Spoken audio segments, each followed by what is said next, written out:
Bíblias em Filipenses capítulo 2, por favor, a partir do verso 5 até o 16.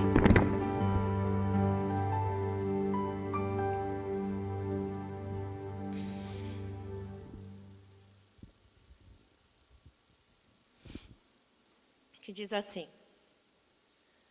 Tende em vós o mesmo sentimento que houve também em Cristo Jesus. Tende em vós um coração igual ao de Cristo Jesus, o qual, tendo plenamente a natureza de Deus, não reivindicou o ser igual a Deus, mas pelo contrário, esvaziou-se a si mesmo, assumindo plenamente a forma de servo e tornando-se semelhante aos seres humanos.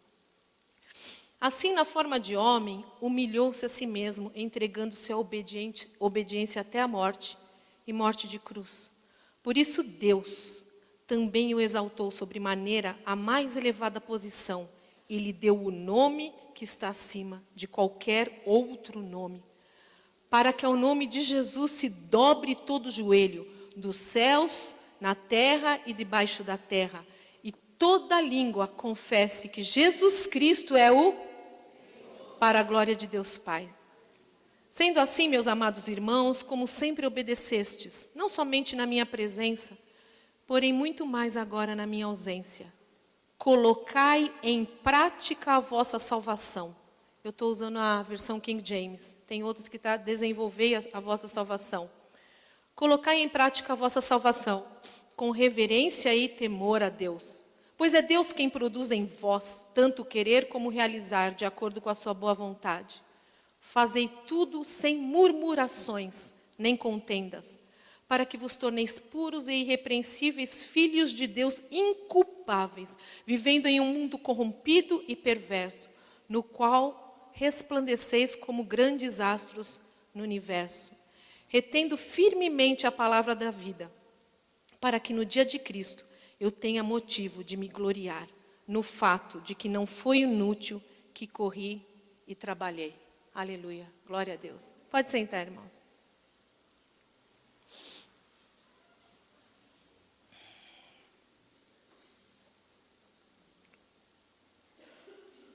Colocai em prática a vossa salvação. Se é algo que nós não podemos esquecer, irmãos, é o motivo, a razão por que nós fomos salvos. Nós não podemos esquecer por que nós estamos aqui e por que nós temos certeza de um dia estarmos com o nosso Senhor. Nós não podemos esquecer da obra de Cristo na nossa vida. Esse cântico, ele diz: dá-me um novo coração, um coração igual ao de Jesus. É por isso que nós fomos salvos. Eu e você fomos salvos por nosso Senhor Jesus Cristo, para ter um coração como o do Senhor Jesus.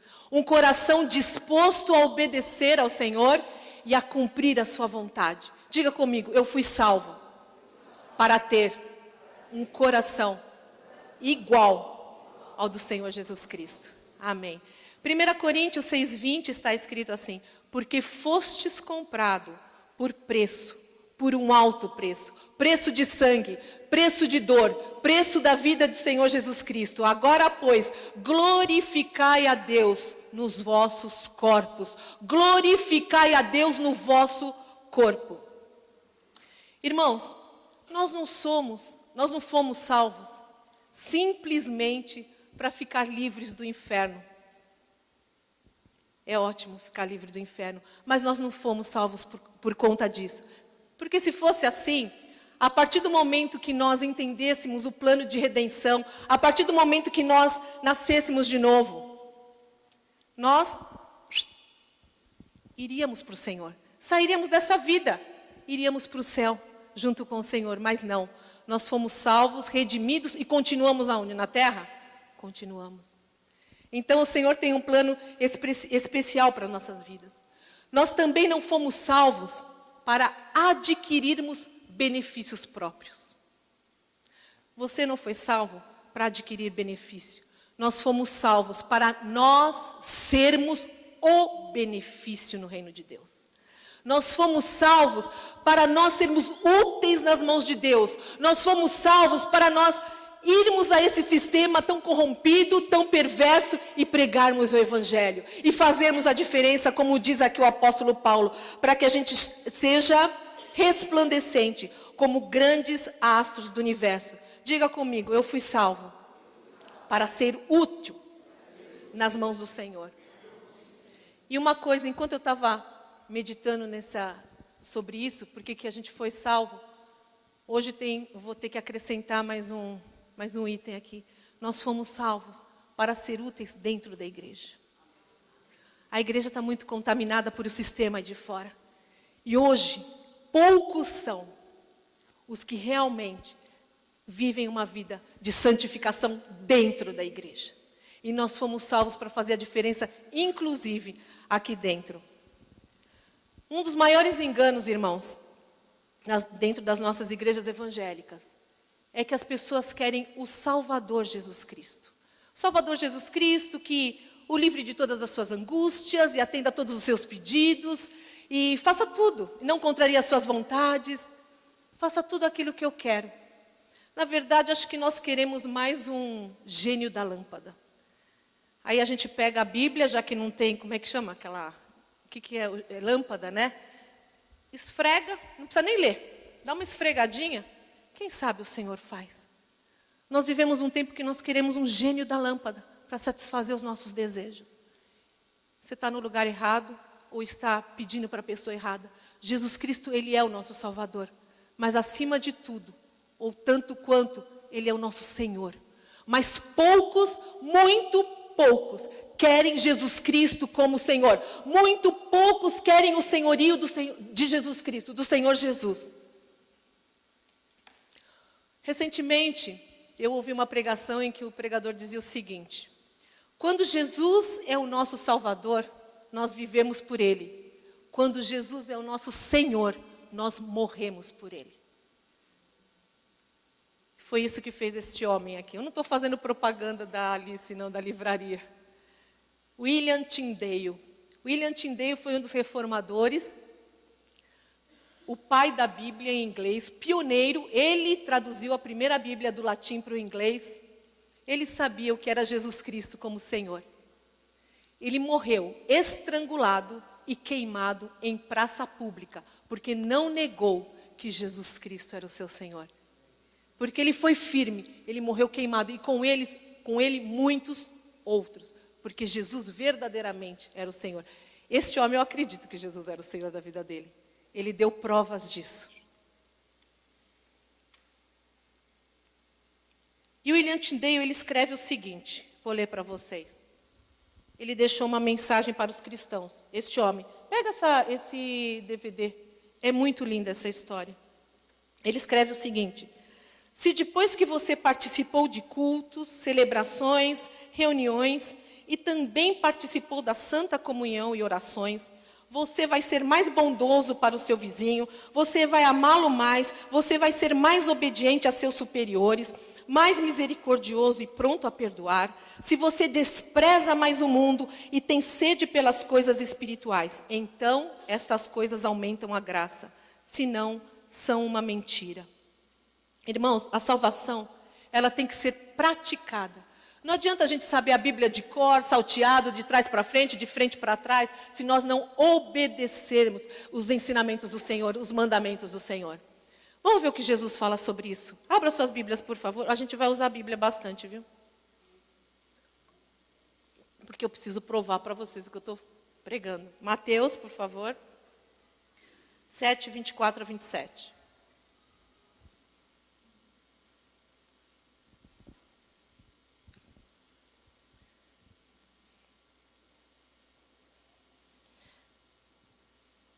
Mateus 7, 24 a 27, amém? Diz o seguinte: portanto, quem ouve as minhas palavras e as pratica, é como um homem prudente que construiu a sua casa sobre a rocha. Caiu a chuva, transbordaram os rios, sopraram os ventos e deram contra aquela casa. E ela não caiu, porque tinha seus alicerces na rocha. Mas quem ouve as minhas palavras e não as pratica, é como um insensato que construiu a sua casa sobre a areia. Caiu a chuva, transbordaram os rios, sopraram os ventos e deram contra ela. E ela caiu, e foi grande a sua queda. Em sua carta aos Filipenses, o apóstolo Paulo, ele revela algumas atitudes para eles, na igreja de Filipe, e para nós, que nos impedem de realmente exercitarmos a nossa salvação, desenvolvermos a nossa salvação. E nessa noite eu quero ver 3 dessas atitudes com vocês. O orgulho, a murmuração e a falta de temor a Deus. Diga comigo, orgulho, a murmuração e a falta de temor a Deus. Orgulho, segundo o dicionário, significa um conceito muito elevado que alguém tem de si mesmo. Altivez, soberba. Resumindo, o orgulho é o pecado de quem? De Satanás. Satanás quis ser igual a Deus. E Adão quis ser igual a Deus. Diferente de Cristo, que se humilhou e não teve por usurpação. Ele não reivindicou o ser igual a Deus. O ser humano, nós, e eu estou falando de nós, eu estou falando de mim, nós damos muito valor para vaidade. Temos uma vaidade em excesso. E damos muito valor para as aparências. A Bíblia diz que Deus olha o coração, mas o homem olha o quê? O exterior. Nós damos muito valor para a nossa aparência, para o nosso status e para a aparência dos outros. Abra a palavra de Deus, por favor, em Tiago 2, de 1 a 4.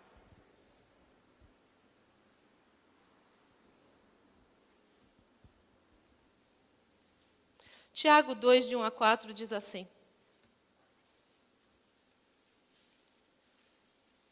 Meus irmãos, como crentes em nosso glorioso Senhor Jesus Cristo, não façam diferença entre as pessoas, tratando-as com favoritismo. Suponha que na reunião de vocês, entre um homem com anel de ouro e roupas finas, e também entre um homem pobre com roupas velhas e sujas. Se vocês derem atenção especial ao homem que está vestido com roupas finas e disserem, aqui está um lugar apropriado para o Senhor, mas disserem ao pobre, você fica aí de pé, ou sente-se no chão, junto ao estrado onde ponho os meus pés, não estarão fazendo discriminação? Fazendo julgamentos com critérios errados? Vou confessar um pecado meu de orgulho. Essa ministração, eu tenho muito pecado aqui para confessar, viu? É bom, porque vocês acham que pastor, né, não gosta de falar muito pecado em público, só quer exortar. Essa exortação veio primeiro para mim. E esse pecado o Robério participou.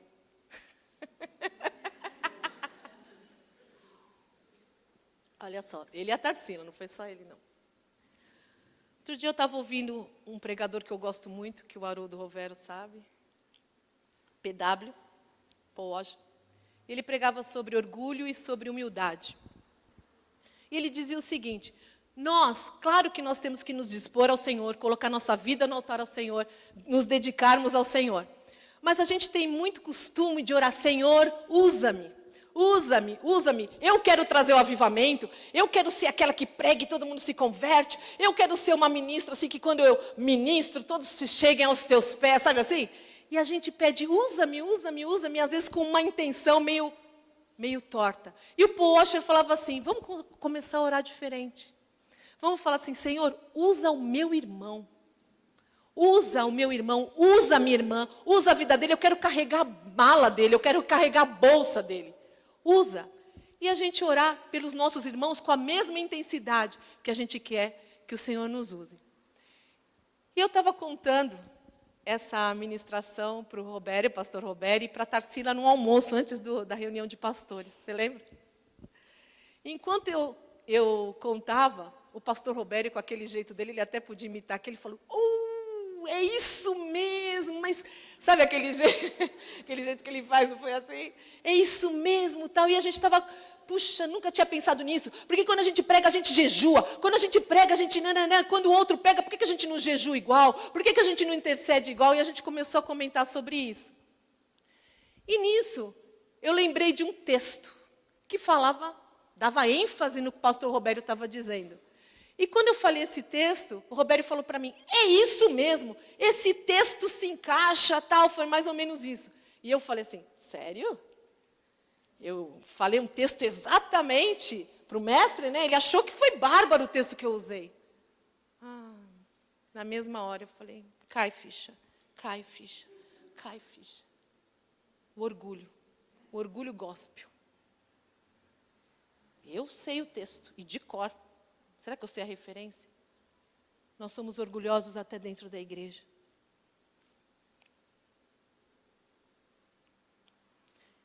Tem mais alguns sinais de orgulho. E eu gostaria que você deixasse o Espírito Santo ministrar o seu coração. Querer aparentar o que não é para ser aceito. Isso é orgulho. Tem gente que faz até dívida, se enfia em dívidas para aparentar aquilo que não é só para ser aceito. Se alguém aqui precisa fazer dívidas ou se enfiar em rascadas para aparentar algo que não é, a pessoa que você precisa se apresentar dessa maneira não serve para você. Quem nos ama, nos aceita do jeito que nós somos. Porque nós temos que ter o coração limpo, puro, reto, diante do Senhor. E não precisa ser diante dos homens. E eu vejo que tem gente que se enfia nos emaranhados para aparentar aquilo que não é. Ostentação. O orgulho, a pessoa orgulhosa, ela gosta de ostentar, de exibir-se com vaidade. Tem uma pregação do John Piper que ele fala sobre tragédia. Depois, se quem quiser, me procure. Eu coloquei esses dias no Facebook. Eu vou resumir. Ele conta a história de 2 mulheres na igreja dele que morreram. Na faixa de 80 anos, elas morreram fazendo a obra missionária. Uma era enfermeira, outra era médica. E chegaram na igreja dele, falava pastor John Piper, né? Pastor Piper, sei lá, reverendo. A Laura e a outra, esqueci o nome, elas morreram num acidente fazendo a obra missionária. Aí ele perguntou para a igreja, vocês acham que isso é uma tragédia? E a igreja olhando para ele. Ele falou, eu vou falar o que é tragédia.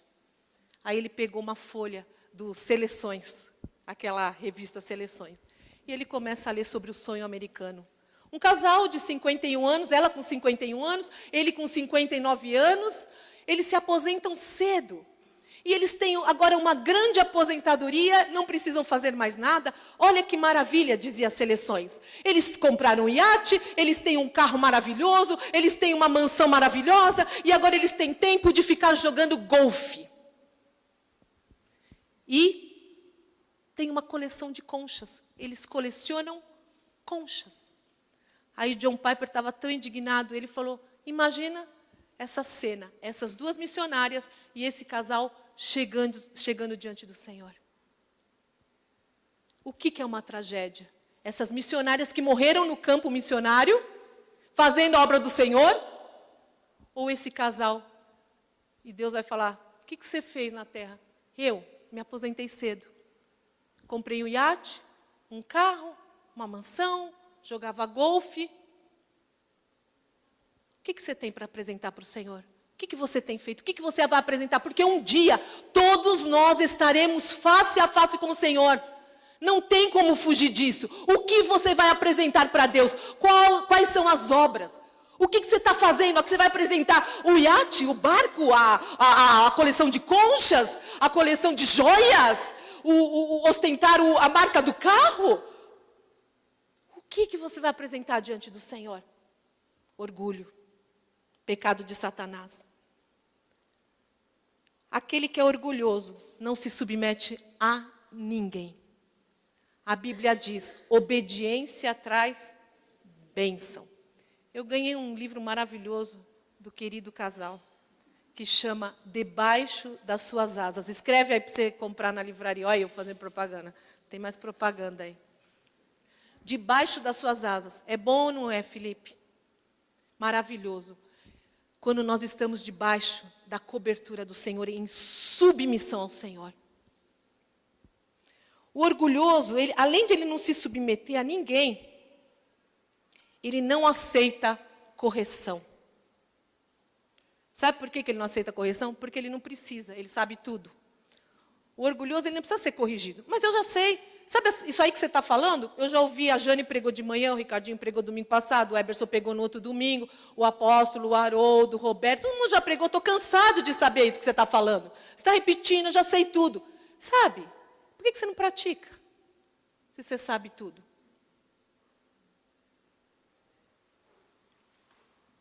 O orgulhoso não tem um coração quebrantado, arrependido diariamente diante do Senhor. Gente, deixa eu contar um negócio da Igreja Batista que eu amo de paixão. Aprendi muito lá. Mas aqui não tem isso. Mas na Igreja Batista, quando os irmãos oravam, quem já foi batista aqui, ou de igreja mais tradicional, presbiteriana, metodista, tinha irmãos que confessavam assim, na hora de orar, confessavam a multidão de pecados, né? E eu, adolescente, eu falava assim, já com 14, 15 anos, eu falava assim, como é que alguém carrega a multidão de pecados, né? Não dá para eu carregar a multidão de pecados. Jesus levou na cruz. E diariamente eu preciso checar o meu coração. Diariamente. Eu preciso ver como é que anda a minha vida. Ela anda em acordo com a palavra de Deus? Eu estou me aproximando de um coração igual ao coração de Cristo? Diariamente eu preciso me quebrantar, me colocar diante do Senhor e falar, checa, Senhor, a minha vida. E confessar aquilo que não está de acordo com a palavra do Senhor. Outro item, orgulho. Quando Deus age através das nossas vidas e nós recebemos a glória devida somente a Ele. Já viram isso? Deus age através da vida de um irmão, da Dirce. E aí a Dirce se sente. Eu tenho uma ilustração, eu falei, Arsine, vou falar das suas esfirras aqui. E ela falou, pode falar. Deixa eu dar um exemplo aqui da esfirra da Arsine. A Arsine faz umas esfirras muito gostosas. Pode fazer, viu, Arsine? Estou elogiando aqui. Imagina que ela fala, é tudo picadinho, fica a tarde inteira cortando, nananana. São deliciosas mesmo. Imagina se a Arsine faz uma tremenda bandeja aqui para o próximo domingo à noite, olha lá. Das esfirras, temperadas, crocantes. E aí, ela não pode ficar aqui, ela me entrega a bandeja e fala, Fúvia, será que você pode distribuir para o pessoal da igreja, para os meus irmãos? Eu fiz com todo carinho, eu fiz, eu piquei, eu montei, a receita é minha, o segredo é meu. Você pode entregar para o pessoal da igreja? Aí ela fala para mim, isso é por minha conta agora, você pode comer 3, né? Posso comer, né? Aí eu falo o seguinte, tá bom, tudo bem. E eu trago as esfirras. E todos vocês acham maravilhosa. Só que no final do culto, depois que vocês comeram a esfirra, vocês vêm dar parabéns para quem? Para mim. Porque eu distribuí as esfirras. Ora, eu não tenho mérito nenhum nisso. E nós fazemos isso com Deus. Tudo vem de Deus. Tudo é para Deus. A Ele a glória. Esse negócio de troféu, talento, o que é isso na música? Se alguém tem que receber troféu, é Jesus. Porque as pessoas não falam que a letra vem de Jesus. Não fala que foi Deus que deu. Não fala que foi o Espírito Santo que inspirou. Então por que eu receberia um troféu? Porque eu vou receber a glória de Deus. O irmão Rodolfo, lá que era ex-Raimundo, e Deus deu um entendimento para ele, que ele fala, pode procurar na internet, sabe por que Deus não faz mais milagres aqui no Brasil? Nós somos idólatras. O povo brasileiro, não é que ele já tem uma certa idolatria dentro dele. Então, se eu estou aqui, e se eu orar por um irmão, e ele se curar, sabe o que vocês vão fazer? Aí, pastora, que unção na sua vida. Ora, eu estou fazendo em nome de Jesus, por favor, não faça isso comigo. É em nome de Jesus, porque se o irmão vier aqui e estiver com a perna machucada, paralisada, e eu for orar no nome da Fúvia, sabe o que acontece? Ele vai ficar com a outra perna doendo. Com certeza vai. Mas se eu fizer em nome de Cristo, o poder e a autoridade é no nome do Senhor Jesus, aí sim as coisas acontecem. E nós temos mania de pegar a glória para nós e nos acharmos e nos sentirmos. E isso é pecado de Satanás. E isso é o pecado de Adão. E houve uma queda muito grande por causa desse orgulho. Em nome de Jesus, pelo amor de Deus, vamos mudar isso? Eu não estou brava, gente.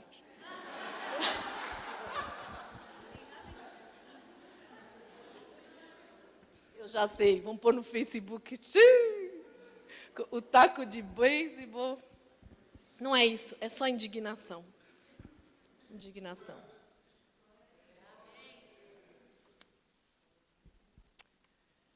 Outra área é quando Deus age através da vida de alguém. É exatamente isso que eu falei.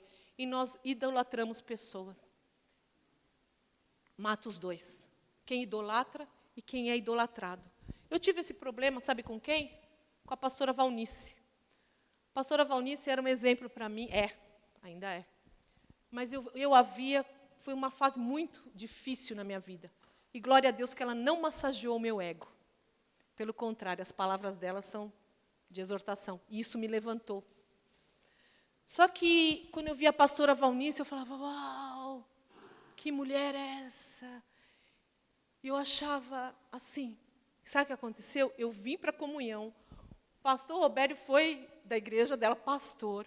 O Arles é amigo dela. Ela pregava. Sabe o que acontecia? Deus não me deixava encontrar com ela. Onde ela estava, Deus me pôs longe dela, até cair minha ficha. Que eu achava ela muito demais. Até que um dia, eu estou resumindo, nós fomos para um congresso, a gente foi dar uma assistência lá no Transformação do Mundo, né? Na Transformação do Mundo. Transform World, né? Foi? E quem estava lá presente no hotel? Eu vi lá, pastor Márcio falando, tá bom. E Valnice. Eu falei, e agora? Aí o Senhor falou, Fúvia, o negócio agora é para você se acertar. E teve um dia, eu estou resumindo, tá? Isso passaram uns 2 anos, 3 anos. Aí, nesse dia, ela entrou para o café, mas eu já tinha me arrependido diante do Senhor de ter colocado a Valnice no pastora apóstola, ela é apóstola, né? No patamar demais.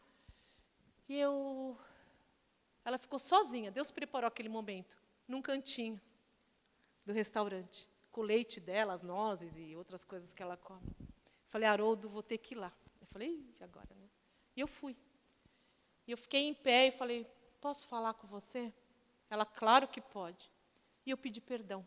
Expliquei tudo, falei como ela tinha sido importante na minha vida, só que eu tinha levado aquilo de uma maneira exagerada. Falei, você me perdoa? Bom, nós choramos, e foi pedido perdão, e ela me perdoou, e eu me arrependi diante de Deus, tal, e a gente começou a conversar. E aí, relaxou, agora eu posso encontrar tranquilamente. Por isso que quando eu fui no evento do Paul Washer, que ele pregou, não é dele, do Senhor que ele pregou, eu não quis tirar foto, não quis fazer nada disso. Nós temos que nos policiar com algumas coisas, irmãos. Temos mesmo. Não é verdade? São homens, pecadores, mas usados nas mãos do Senhor. Outra atitude na nossa vida que é muito orgulhosa, é não orar. Quando nós não oramos, nós somos orgulhosos. Sabe por quê? Jesus orava e muito. Jesus passava noites orando. Jesus, para tudo ele orava. Para tudo ele buscava a face do Pai. Então, se você não ora constantemente... E não vem me falar que você ora no carro, viu? Por favor. E nem caminhando. Porque é para orar no carro. É para orar caminhando. Glória a Deus, eu choro no carro, eu oro no carro, eu oro caminhando. Mas tem que haver aquele momento no secreto. O que Jesus ensina em Mateus 6? Quando orares, faça o quê? Vai para o teu carro e caminhe? O que ele fala? Pode falar, gente, faz de conta que é célula aqui. Fecha a porta do quarto, entra, fica em secreto. Nós temos que separar um tempo para o Senhor. Po Yang-Shu, o presidente da Coreia, é da igreja dele. Uma das maiores, acho que do mundo, a igreja do Po Yang-Shu, né? Uma das maiores do mundo. E certa vez ele ligou na hora do almoço, na igreja do Po Yang-Shu, e a secretária falou, o pastor Po não pode atender, o presidente da Coreia. Mas por que ele não pode me atender? É importante, ele está ocupado agora. E aí, tudo bem, passou 1 hora, da meio-dia a 1, que ele tinha fechado na agenda. Aí, passou, o Po Yang-Shu ligou para o presidente da Coreia do Sul, é do Sul, né? E falou assim, pois não, senhor presidente, queria falar comigo. Ele falou, poxa, pastor, estou te procurando e eu preciso falar, são coisas do Estado, eu preciso muito da sua opinião, da sua oração. Ele falou, eu estava falando com alguém mais importante do que o Senhor. Ele estava orando, ele fecha a agenda dele Nós precisamos colocar Deus nesse patamar na nossa vida. Nesse patamar. Parece que tudo é mais importante, ainda mais em São Paulo, que a vida é agitada. Tudo é mais importante, menos a oração. Orai sem cessar. Se nós não oramos sem cessar, não buscamos ao Senhor, não temos um coração como o de Cristo na oração, nós estamos pecando. Outra coisa, meditação na palavra de Deus. Medita na palavra de Deus de dia e de noite. Eu não leio a Bíblia? Orgulho. Por quê? Você não precisa de instrução? Qual é o nosso manual de instrução? Como é que eu sei como fazer, o que fazer, não fazer, onde ir? Qual é a instrução que eu recebo se não é pela palavra de Deus? É mais fácil falar com o pastor, né? É mais fácil ligar para o pastor do que para a Bíblia? Não que você não possa ligar, irmãos, mas é importante nós meditarmos na palavra do Senhor. Tiago 4:6 não precisa abrir. Diz assim: pelo que diz, Deus resiste aos soberbos, mas dá graça aos humildes. Deus se opõe aos soberbos. Se opõe, ele resiste a quem é soberbo, mas ele dá graça a quem é humilde. Segundo ponto, murmuração. Como diz o John Piper, murmuração, murmuração, murmuração. Quem conhece essa figura, Vlad? Quem conhece? A Ian Hart. Oh céus, oh vida, oh azar. Murmuração. Alguém aqui conhece? Lembra desse desenho? Só os da minha geração, né? Versículo 4 de Filipenses 2 diz assim: fazei tudo sem murmuração. Vamos lá, gente, eu vou confessar outro pecado aqui. Confessei a Deus para ser perdoado e para os irmãos para ser o quê? Curado. Enquanto eu preparava essa palavra, ó como é sutil, ó como é sutil. Enquanto eu preparava, eu estava estudando no meu quarto de oração, maravilhoso, na presença de Deus, ouvindo louvor, diante da presença do Espírito Santo. O meu marido trabalhando, trabalha duro, e ele ainda estava me ajudando com uma documentação que eu precisava. Eu não sabia fazer, ele estava me ajudando lá do trabalho. E aí eu lá, empenhada na palavra de Deus, toca o telefone. E eu espiritual, né? Estou estudando aqui, como é que esse telefone toca? Alô? Oi, Haroldinho. Ah, tá. Ele precisava de uns números dos meus documentos que estavam em casa. Ele precisava de uns dados de casa. Ah, tá bom, Haroldinho, tudo bem. Tá. E eu nem me achava tão murmuradora, viu? Eu descobri que eu sou. Não sou mais, em nome de Jesus. E aí eu estou lá estudando de... Eu não sou mais, em nome de Jesus, eu não quero ser. E eu estava estudando de novo, e lá, fazem tudo, o sentimento que houve em Cristo Jesus, toca o quê? O telefone. Fixo, era o fixo. Quem era? Haroldinho. Haroldinho, eu estou estudando a Bíblia. Eu vou pregar, Haroldinho. O que você precisa? Ai, Fúvio, desculpa esse jeito gentil dele, né? Desculpa, eu só preciso do número, Tá bom, Haroldinho. Tá bom. Voltei. Estou lá, concentrada. E aí, quando chega no verso 14, fazei tudo sem murmuração, toca o telefone. Eu falo, Senhor, que telefone chato. Eu preciso estudar a palavra. E eu vou lá, Haroldo, por favor, Haroldo. Eu preciso estudar. Ai, Fúvia, desculpa. Eu preciso... Ficha caindo. Aí o Senhor me falou, na hora, e eu consegui aproveitar a ligação, eu falei, me perdoa, meu bem. Eu estou falando sobre murmuração, que grande hipocrisia minha. E você me ajudando, e eu estudando murmuração, para pregar sobre não murmureis, e eu estou murmurando. Olha como Deus nos prova, irmãos. Então a gente tem que estar sensível à voz do Espírito. Precisa estar, graças a Deus, pelo menos isso. Eu amo quando ele puxa a orelha, como diz a Cleide, agora eu vou vir até sem brinco, porque quando puxar a orelha, não vai rasgar, porque ela vem sem brinco agora. Mas é bom isso. E aí, sabe o que acontece? Nós fazemos isso com Deus. O Haroldo, ele estava fazendo coisas para mim, gente. Não era para ele. Ele não estava pedindo para eu fritar um bife. Ele não estava falando nada disso. Ele estava fazendo coisas para mim. E nós fazemos isso com o Senhor. A gente não sabe o que quer. Eu vou dar alguns exemplos. Quero casar. As mulheres querem casar. Os homens também, né? Tem alguns aqui, né? Não vou falar o nome. Querem casar. E aí, quando casa, sabe o que fala? Tem que arrumar casa. Ai, estou tão cansada. Tem que passar, lavar, fazer faxina. Ora, por que você casou? E os homens querem casar. E depois tem que sustentar a família. Você tem que sustentar a família. Você não quis casar? Quem você acha que vai sustentar? Os seus pais? Por favor. Não, você. E aí reclama porque trabalha, porque está difícil, porque está nananana. Aí nós pedimos filhos. Oh, queremos filhos. Muitos filhos. E aí vem os filhos. Tipo a Cris, assim, 4, né? Tchum, né, Cris? Só que ela nunca vi mesmo reclamando dos filhos. E aí fala, tô tão... a Tainá tá grávida, hein, Tainá? Oh, glória a Deus, hein? E aí nós temos os filhos e reclamamos que o filho chora, que o filho tem que trocar as fraldas, que tem que dar mamadeira, que tem que levar não sei aonde, que tem que fazer isso, que tem que fazer aquilo, que o filho dá trabalho, que o filho... Por que você teve filho? A gente só murmura. E depois vem aqui na frente para os pastores, dá para vocês fazerem uma corrente, mas não quero só um, eu quero todos juntos, porque eu estou precisando de emprego. E lá vamos todo mundo, e vamos, e libertação, e nananã, chama Neuza Etioca, chama todo mundo, vamos liberar, vamos orar, vamos quebrar, vamos liberar. E o cara consegue emprego. Sabe o que ele faz? Chega atrasado, falta, não cumpre com as obrigações. E reclama de trabalhar. Ora, trabalho é trabalho. Ou não é? Não fiquem felizes que eu vou falar dos patrões também. Patrões querem funcionários, mas depois não pagam como combinaram, reclamam de dar hora extra.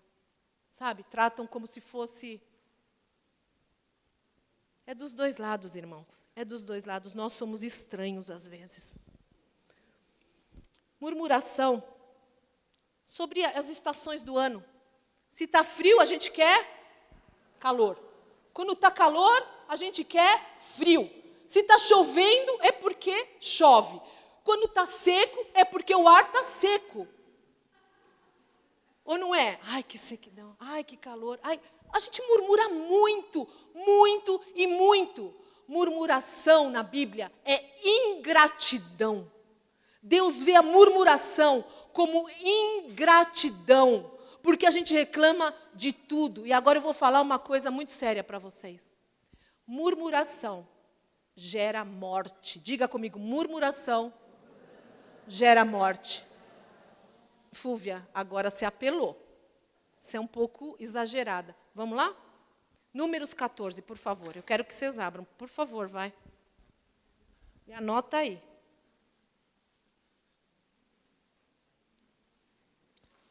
Gente, eu falo, já são 7h20.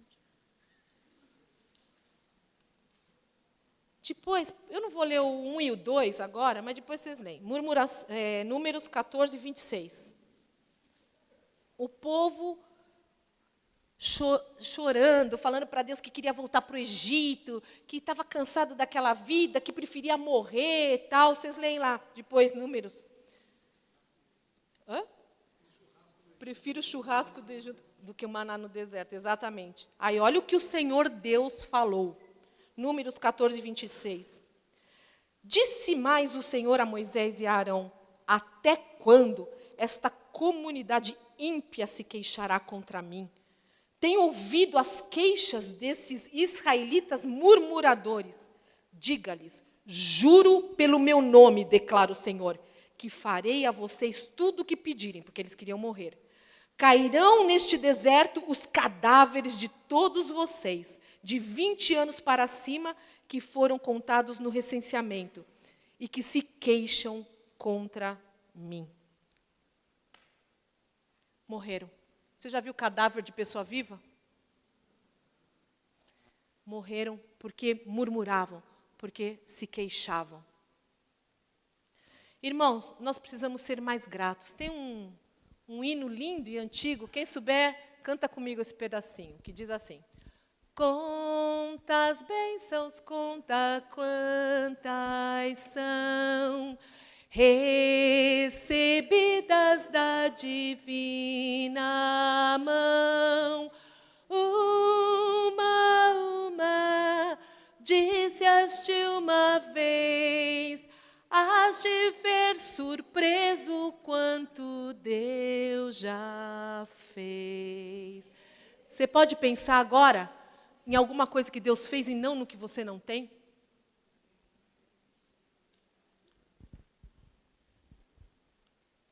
E nós precisamos ser mais gratos, Senhor. Irmãos, não só a Deus, mas às pessoas também.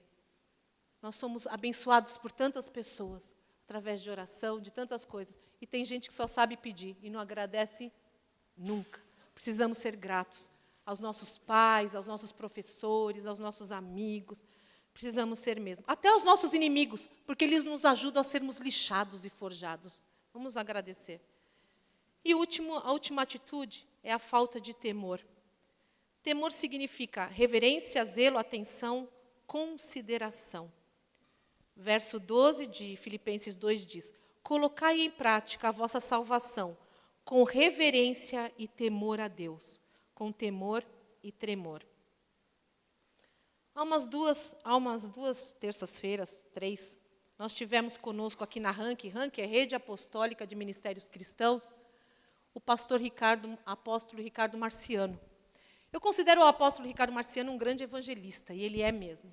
Mas ele tinha acabado de voltar da igreja justamente da Coreia do Sul, do pastor Paul Yang-Shu.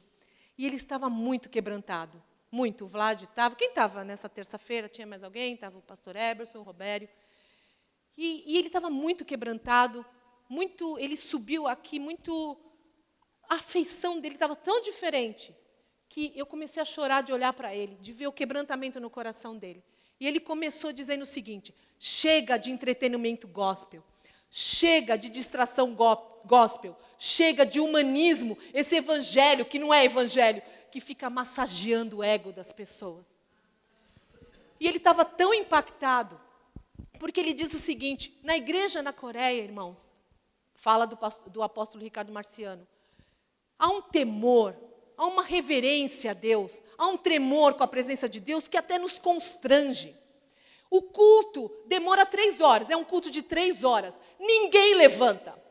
Ele falou assim: acho que os coreanos não fazem xixi, acho que os coreanos não ele falou isso, acho que os coreanos não bebem água, porque o culto é de 3 horas, ninguém levanta, ninguém chega atrasado, ninguém chega no meio do louvor. E é uma reverência quando se adora ao Senhor e na palavra de Deus. E ele estava muito impactado, e aquilo, realmente, ele estava assim, na minha igreja, ele falou. Eu posso dizer aqui porque está gravado o que ele falou. Na minha igreja, o pessoal levanta no meio do culto, levanta para beber água, o pastor está falando, levanta, dorme, sai, volta, conversa, masca chiclete, namora, faz 1000 coisas. Ele falou, e eu tenho mudado. Ele tinha chegado há 2 semanas. As coisas na minha igreja vão mudar. Porque nós precisamos entender quem Deus é e quem nós somos. Nós cantamos agora: ouve, ó Deus, nossa oração. Altíssimo. Deus é altíssimo. Ele é Deus. Ele é majestoso, Ele é glorioso. Ele está acima de todas as coisas. Nós temos que nos portar diante dEle. Porque se nós nos portamos diante de um juiz, diante de uma autoridade, com zelo em todas as coisas, por que diante de Deus é de qualquer jeito? Qual é o problema? Nós precisamos ter essa noção de quem é Deus. Ele é nosso Pai, Ele é nosso Pai. Mas eu não me portava diante do meu pai de qualquer jeito. Na mesa onde comia eu, meu pai e minha mãe, o bife maior, era do meu pai. E quando eu casei com a Haroldo, as crianças até ficaram assustadas. Eu falei, pera. Primeiro eu sirvo o meu marido, depois os filhos. E depois a mim. Perdemos isso, irmãos. Perdemos esse temor, essa reverência para com o Senhor. E ele falando, eu lembrei da igreja onde eu fui criada, adolescente, dos 12, eu fiquei até 26 anos. Tinha um pastor Severino Moreira da Silva, bem baixinho. Estatura pequena, mas ele subia no púlpito, ele era um gigante da fé. E ele falava de Deus e os olhos dele brilhavam. E ele era gago, mas quando ele pregava, gente, enchia. E eu aprendi isso com ele, porque ele subia, eu falava, oh, que coisa abençoadora. Agora tem o seguinte, eu era jovem, pergunta se eu não dava umas conversadas no culto. Sabe o que ele fazia? Se ele estava falando do Senhor, e alguém conversasse, ele fazia assim, ó.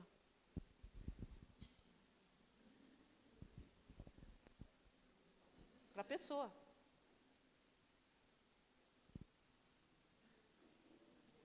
Ele parava. E a gente parava de mascar o chiclete. O banco era cheio de chiclete grudado. Lá. Era exatamente isso. Existia um temor do Senhor, existia uma reverência. Aqui, a igreja somos nós, pedras vivas, mas existe uma reverência. Hoje, sabe do que chamariam o pastor Severino Moreira da Silva? Religioso. Religioso. Que pastor religioso? Porque hoje, ser religioso é poder viver com um pé aqui e outro lá, não ser religioso. Não, eu sirvo a Deus, mas eu também posso fazer umas coisinhas. Ou é legalista. Ai, como você é legalista? Por que eu tenho que me vestir assim? Por que eu não posso vir com essa roupa, usar essa roupa? Ora, se põe na frente do espelho. Você é uma princesa do Senhor. Tá decente? É assim que se veste uma mulher de Deus? É assim que fala uma pessoa de Deus? É assim que se porta um ser de Deus? Ele é Deus, irmãos. Ele é Deus. Nós não podemos esquecer disso nunca. Nós nunca seremos adoradores se nós não soubermos quem é Deus, porque a gente não consegue imaginar quando está adorando a grandiosidade de Deus. A gente vai cantar musiquinhas, cantar louvorzinhos, mas não adorar, sabendo quem Ele é e fazer até assim, Senhor. Obrigada pela Tua graça. A misericórdia do Senhor é a causa de nós não sermos o quê? Consumidos, é a misericórdia de Deus, mas Ele continua sendo Deus, Ele continua sendo Altíssimo, Ele continua sendo. Deus não é legalista, é verdade. Diga comigo, Deus não é legalista. Mas o diabo é. O diabo é legalista. Deus não é, mas Ele é. Pastor Severino Moreira da Silva, ele entendia Abacuque 2:20, que diz assim: mas o Senhor está sentado no seu santo templo, calem-se diante dele toda a terra. Abacuque 2:20. Gente, eu era jovem e eu não fiquei traumatizada por conta disso, não. Eu aprendi reverência, temor, tremor.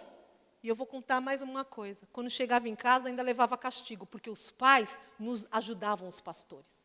Os pais não facilitavam. Esse pastor aí chamou a atenção do meu filhinho só porque ele estava conversando. Não. É o seguinte, eu levava... Como você faz isso? Tem que ter reverência, a pessoa está falando, respeito. Então, em casa, os pais também ensinavam. Acontece que hoje os filhos fazem o que querem. Estava no casamento da Tati e do Lucas. Tem exceções, gente, tem exceções, por favor, tem exceções. Eu estou falando do geral que a gente vê aí no mercado, criança batendo pé, fazendo birra, batendo na mãe, batendo na avó, batendo na cara de um, de outro, e a gente vê os pais assustados.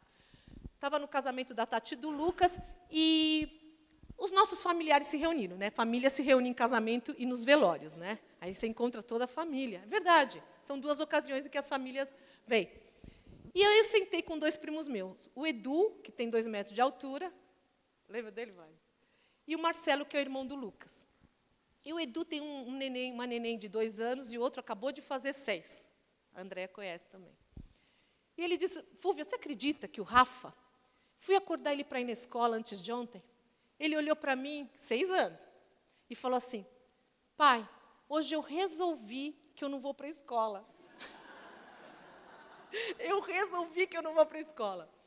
E aí meu primo olhou para ele, ele levanta só uma sobrancelha, o Edu.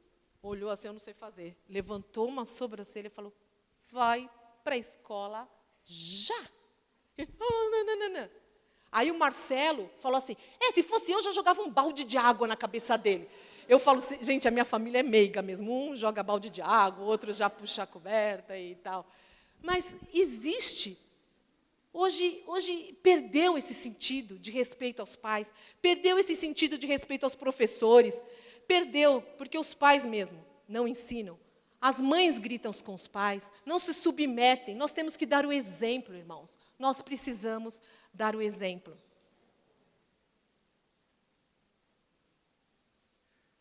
E para encerrar, nós falamos muitas vezes isso para Deus. Senhor, eu resolvi que eu não vou fazer isso. Aí Deus fala, mas a minha palavra diz, mas eu não quero. Não é bem assim. Isso aí estava no Velho Testamento. Agora eu vivo na graça. Então eu resolvo o que eu quero obedecer e o que eu não quero obedecer. E por isso, em vez de nós sermos agentes de transformação, nós precisamos ser agentes de transformação dessa e de futuras gerações. O mundo tem entrado dentro das igrejas e tem transformado, tem profanado, tem secularizado as nossas igrejas. Infelizmente. Não precisa abrir. O temor do Senhor é o princípio do conhecimento. Os loucos desprezam a sabedoria e a instrução. Provérbios 1:7. O temor do Senhor é o princípio da sabedoria. Bom entendimento tem todos os que cumprem os seus mandamentos. O seu louvor permanece para sempre. Salmo 111:10. Eis que o temor do Senhor é a sabedoria. Apartar-se do mal é inteligência. Jó 28:28. O temor do Senhor é fonte de vida para desviar dos laços da morte. Provérbios 14:27. Diga comigo, o temor do Senhor é fonte de vida para desviar dos laços da morte. Nós fomos, quando nosso netinho estava aqui, o João Guilherme, nós fomos no Simba Safari. Na verdade, nós fomos para levá-lo, mas ele dormiu o tempo todo, porque ele só tem 4 meses, então ele não viu nada. E a gente lá dando comidinha, jogando amendoim, não sei o quê, né? E quando a gente compra o ingresso, a gente recebe esse livretinho. Chama assim, normas para a segurança, para a sua segurança e para a segurança dos animais. A gente recebe isso. E aqui tem várias normas. Para que a gente não seja mordido, atacado por um animal e nem os machuque. Nós temos um manual de segurança. É de segurança, irmãos. Esse é um manual de segurança para nós. É isso que nos dá instrução. É Ele que nos dirige. É Ele que nos guia. É Ele que nos livra desses laços da morte. É a palavra de Deus. E nós precisamos não colocar somente debaixo do braço ou na nossa mesinha no criado mudo. Nós precisamos ler. Esse é o nosso guia de fé e prática. Através deste livro, nós teremos um coração igual ao do Mestre. Quem quer ter um coração igual ao de Jesus? Eu quero. Este livro é o livro que ensina como ter um coração igual ao do nosso Mestre. Antes de a gente orar e cantar novamente esse cântico, eu quero que vocês assistam um filminho do Francis Chan, chamado The Middle Road. 3 minutos. E depois eu vou pôr na minha página do Facebook. Pode apagar as luzes, por gentileza. Está legendado.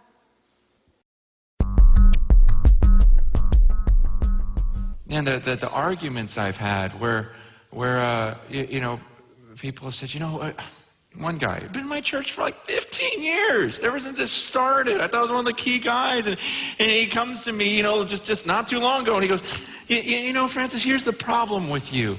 He goes, you think everyone needs to be this radical. You think that Jesus calls us all to be radicals.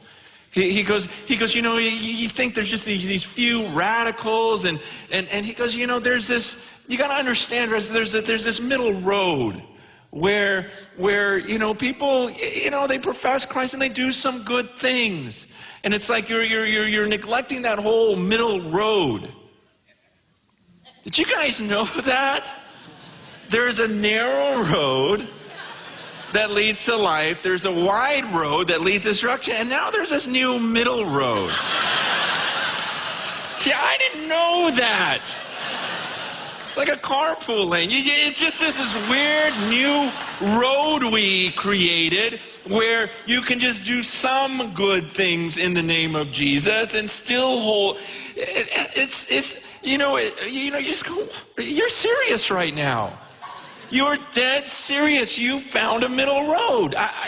You guys, I'm not a real, you got to understand, those who know me know that I'm not a real complicated guy. I tend to think like a kid. I tend to just go, wow, that seems like what it says. You know, I remember when I was a kid, we used to play this game called Follow the Leader. Remember that? I mean, some of you guys don't, because you just played video games. But we used to play this game called Follow the Leader, where the leader, flaps his wings, and you do the same thing. And it was easy. You just do what the leader did. And it's so weird how in the church we've twisted this. And follow Jesus is a different game. You don't really have to flap your wings. You don't accent. You can just sit there and do it in your heart. Seriously. When I read the scripture, it says, man, whoever claims to know him must walk as Jesus walked. But we go, no, I'm doing that in my heart. You're like the kid sitting on the recliner going, no, I'm flapping my wings in my heart. It doesn't make sense. We distort things because of what we want. Remember Simon Says? That was easy, right? Simon Says, pat your head. But Jesus says it's a totally different game. If Jesus says something, you just have to memorize it. That's what we do in the church. If Jesus said, you just got to study it. You just have to be able to quote it in the Greek. It has nothing to do with, hey, Jesus says. Look, when my daughter, comes to me and I go, look, go clean your room. She knows better than to come back a few hours later and goes, Dad, I memorized what you said. I can say it in Greek. In fact, some of my friends, they're going to come over and we're going to do a little study on what it would look like to clean my room. It's not making sense to me. And all I can say is that we're twisting things. We do in the church, and we create this little way where we don't actually have to do what Jesus called. E quando a gente faz esse tipo de ministração, eu sempre digo, por favor, não faça nada para homens. Não faça votos com Deus. Porque é melhor não votar, não fazer, e daí se acertar com Ele, do que fazer votos de tolos. Mas o meu desafio para você hoje é ser radical, ter raízes, querer um coração como o de Cristo mesmo. Nós vamos ministrar esse cântico, você pode ficar em pé, por favor.